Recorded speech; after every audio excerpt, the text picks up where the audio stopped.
네, 지금 이 시각 여러분이 주목할 만한 이슈 살펴보겠습니다. 쯔양 협박 의혹 사건에 대해 검찰이 직접 수사에 나서면서 이른바 사이버 해커 유튜버들의 처벌 수위에도 관심이 쏠리고 있습니다.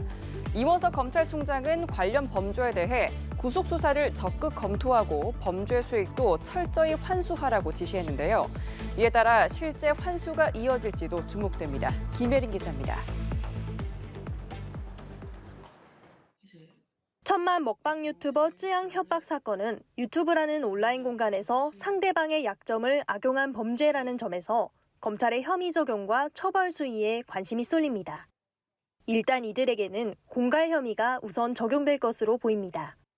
공갈죄는 타인을 협박해 재산상의 불법적인 이익을 얻어낸 경우에 해당하는데 10년 이하의 징역 또는 2천만 원 이하의 벌금형에 처해집니다. 유튜버들이 함께 돈을 갈취할 목적으로 범행을 모의한 사실이 인정되면 특수공갈 혐의가 적용돼 처벌이 더 무거워집니다. 이원석 검찰총장은 단순 명예훼손도 인격권 침해, 사생활 노출 등 피해가 큰 경우 원칙적으로 정식 재판에 넘기며 죄질에 부합하는 중형을 구형하라고 지시했습니다. 특히 이 총장은 광고 모금 등 취득한 범죄 수익을 면밀히 분석해 철저히 추적하라고 지시했습니다. 이에 따라 협박 유튜버들에 대한 범죄 수익 환수도 이어질 수 있습니다. 구독자 수와 계속해서 비례해서 반드시 수익과 연관되기 때문에 그 수익에 대한 추징이나 이런 정지가 반드시 필요하고 금전적인 목적이 분명히 들어가 있는 목적을 가지고 행동한 거니까요. 한 차원 더 불법성이 높다고 보여집니다. 다만 자극적인 컨텐츠나 무분별한 폭로로 수익을 내는 유튜버들에 대한 처벌 근거가 모호하다는 목소리도 나옵니다. 대부분 단순 명예훼손이나 모욕 혐의가 적용되는데 처벌 수위가 범죄 수익보다 낮은 벌금형에 그치기 때문입니다. 무법지대에 놓인 이른바 사이버 해커의 신종 범죄를 겨냥한 처벌 규정이 시급하다는 지적입니다. 연합뉴스TV 김예린입니다. 봉선화 연정, 실타 실어 등으로 큰 인기를 끌었던 가수 현철 씨가 향년 82세를 일기로 별세했습니다. 고인은 오랜 기간 투병을 해온 것으로 전해졌는데요. 1969년을 데뷔로 오랜 무명 생활을 견딘 후 트로트 4대 천왕에 오르기까지 현철 씨의 일생을 서형석 기자가 되짚었습니다. 82세를 일기로 별세한 현철 씨를 추모하기 위해 선후배 가수와 방송인들이 빈소가 마련된 서울 아산병원 장례식장을 찾았습니다. 투병 끝 사망한 트로트 거장의 마지막 길.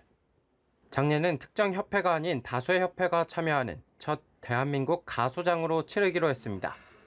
사랑은 나비인가봐, 봉선화 연정, 싫다 싫어 등 많은 히트곡으로 1980년대와 90년대 트로트 부흥기를 이끌며 트로트 4대 천왕으로 불린 그였지만 가수 생활 시작부터 화려했던 건 아니었습니다.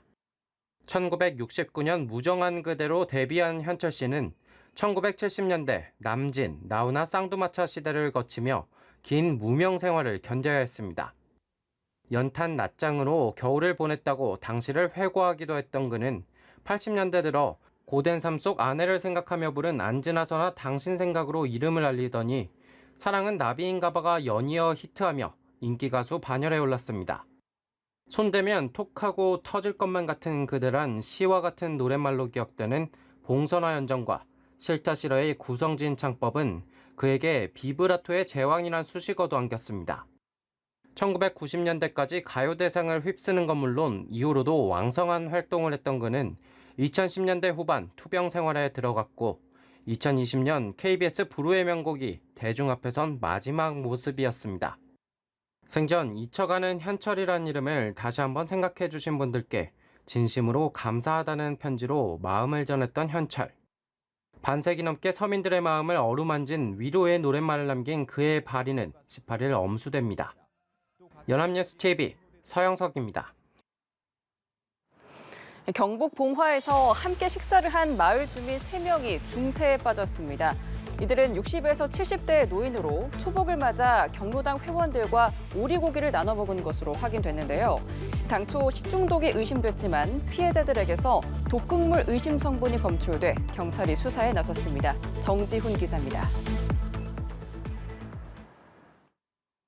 소방 구급차가 잇따라 건물로 들어옵니다.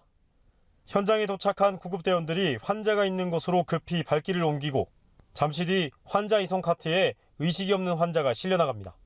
지난 15일 봉화의 한 노인복지회관에서 60대와 70대 여성 2명이 의식을 잃고 쓰러졌습니다. 2명 중 70대 여성은 심정지 상태에 빠져 심폐소생술을 받은 뒤 회복해 병원으로 이송됐습니다. 이들 2명 외에 다른 70대 여성 1명도 노인복지회관에서 700여 미터 떨어진 경로당에서 의식을 잃고 쓰러져 병원으로 긴급 이송됐습니다. 이들은 인근 식당에서 오리 불고기 등 식사를 함께 했던 것으로 확인됐습니다. 이 마을 노인회 회원 40여 명이 초복을 맞아 식사를 했고 쓰러진 3명은 맨 마지막에 다른 일행 2명과 함께 총 5명이 음식을 먹었습니다. 보건당국은 식중독 의심 환자 3명과 식당 조리원 2명 등 5명에 대해 검체를 채취하고 의심 식재료와 조리도구 등을 회수해 검사를 의뢰했습니다.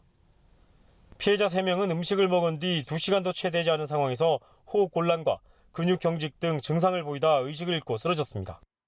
뭐 누가지고 막 깔떡깔떡 막 멀건 물을 자꾸 막 내놓더라고요. 손이 빠득거딱 하고요. 눈은 꼭 감았고 얼음 이 살이 그면 전체가 얼음짜야 된다. 이들이 구토나 복통 등 일반적인 식중독 증상과 다른 양상을 보임에 따라 경찰은 독극물 중독 가능성에 대해서도 수사를 벌이고 있습니다. 피해자의 체내에서도 살충제의 일종인 농약 의심 성분이 검출된 것으로 알려졌습니다. 수사팀은 경로당에 있던 음료수 등 회수한 음식들과 피해자들의 혈액 표본 등을 국과수로 보내 성분을 검사하고 있습니다. 경찰은 피해자들과 주변 인물에 대한 행적 조사 등 범죄 가능성에 대해서도 면밀히 수사할 방침입니다. 연합뉴스TV 정준입니다. 쿠바 주재 북한 대사관에 근무했던 고위급 외교관이 지난해 11월 망명한 것으로 확인됐습니다. 북한 외교관 탈북 사실이 확인된 건 2019년 7월 조성길 주 이탈리아 대사대리, 같은 해 류현우 주 쿠웨이트 대사대리 망명 이후 처음입니다. 지성림 기자입니다. 리일규 전 쿠바 주재 북한 대사관 참사가 작년 11월 부인과 자녀를 데리고 망명해 국내로 들어왔다고 정부 관계자가 전했습니다. 우리나라와 쿠바가 올해 2월 수교를 앞두고 한창 물밑 작업을 하던 시기에 탈출한 겁니다. 탈북 시점을 고려할 때 한국과 쿠바의 수교 움직임이 영향을 줬을 가능성도 있습니다. 리 참사 탈북은 2016년 태영호 당시 주영국 공사 다음으로 높은 직급의 북한 외교관 망명입니다. 그는 조선일보와의 인터뷰에서 직무평가 등으로 외무성 본부와 갈등을 겪다가 탈북을 결심했다고 밝혔습니다. 그냥 이대로 살다가 뭐 죽어도 된다 하지만 내 자식의 미래에 대해서 걱정 안 하는 사람이 어디 있습니까? 앞서 쿠바 대사관 3등 서기관으로 근무하던 2013년에는 군수물자를 실은 북한 화물선 청천강호가 파나마 운하를 통과하려다 적발되자 파나마 측과 교섭해 사태를 수습하는 공을 세우기도 했습니다. 태영호 전 의원은 소셜미디어에 올린 글에서 리 참사가 청천강호 억류 문제를 해결한 공로로 김정은 표창장을 받았다고 밝혔습니다. 리 참사는 인터뷰에서 한성열 전 미국 담당 부상이 2차 북미 정상회담 직전인 2019년 2월 중순 미국 간첩 혐의로 외무성 간부들이 지켜보는 가운데 공개 총살됐다는 이야기도 전했습니다. 또 리용호 전 외무상이 주중대사관 뇌물 사건에 연루되는 바람에 2019년 12월 온 가족이 정치범 수용소에 수감됐다고 밝혔습니다. 연합뉴스TV 지성림입니다.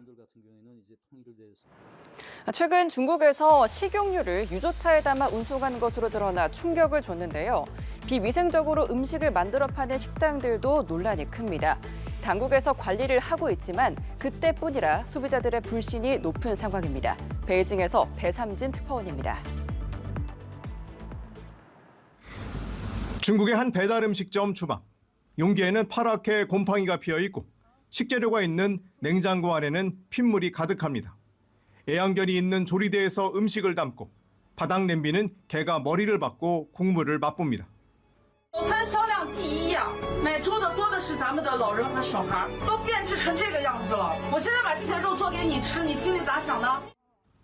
또 다른 곳에서는 음식물 쓰레기통에 버린 음식에서 수차례 기름을 떠 통에 옮겨 담습니다. 때마침 음식물 쓰레기 수거 차량이 도착하는데 남성은 태연하게 차량에 옮겨 싣습니다.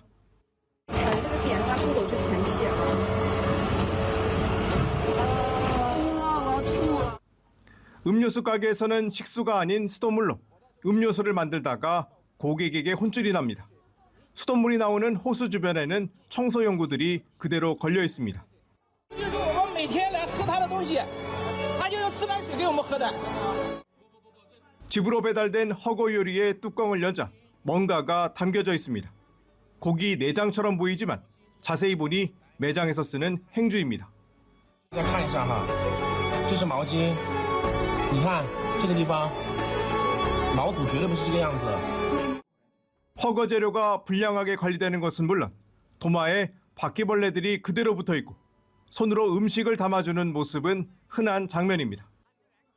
이렇게 적발되는 건수가 한 분기에만 30만 건이 넘는데 당국의 관리 감독 강화보다 점주들의 의식 개혁이 먼저라는 지적이 중국 내부에서 나오고 있습니다. 베이징에서 연합뉴스 TV 배삼진입니다.